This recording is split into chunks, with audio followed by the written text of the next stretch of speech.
ये तो आप लोग जानते ही होंगे कि सिद्धू मूसेवाला पर तरह तरह की खबरें सामने आ रही हैं। आप लोगों ने उन खबरों को सुना भी होगा, लेकिन अब अपने बेटे की अंतिम अरदास में सिद्धू मूसेवाला के पिता ने सामने आकर उस दिन का सच बताया है। सिद्धू मूसेवाला के पिता ने कहा, उस दिन मैं खेत से आया था। सिद्धू की मां घर पर नहीं थी।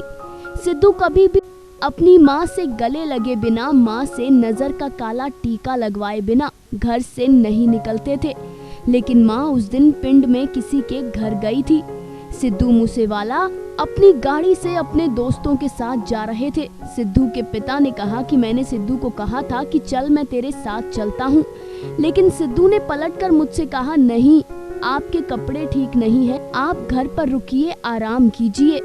पिता ने बताया कि मैं खेत से आया था। मैंने भी सिद्धू की बात मान ली, लेकिन आज मैं पछताता हूँ। मुझे वो वक्त वापस नहीं मिलता। सिद्धू के पिता ने कहा कि मेरे बेटे ने मुझसे कहा था कि आप घर पर रुको, मैं 5 मिनट में जूस पी कर आता हूँ। पिता ने ये भी कहा कि सिद्धू को नहीं लगता था कि उनकी जान को इस कदर खतरा है। पिता ने कहा कि अगर मेरे बेटे ने कुछ गलत किया होता या उसका किसी गलत में हाथ होता तो वो अपने साथ बेशक प्राइवेट लेकिन सिक्योरिटी लेकर जाता। लेकिन मेरे बेटे ने कभी किसी का गलत ना तो किया था, ना ही वो गलत कामों में था।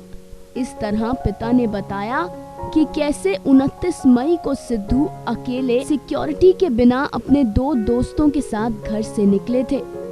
Final cut, news desk.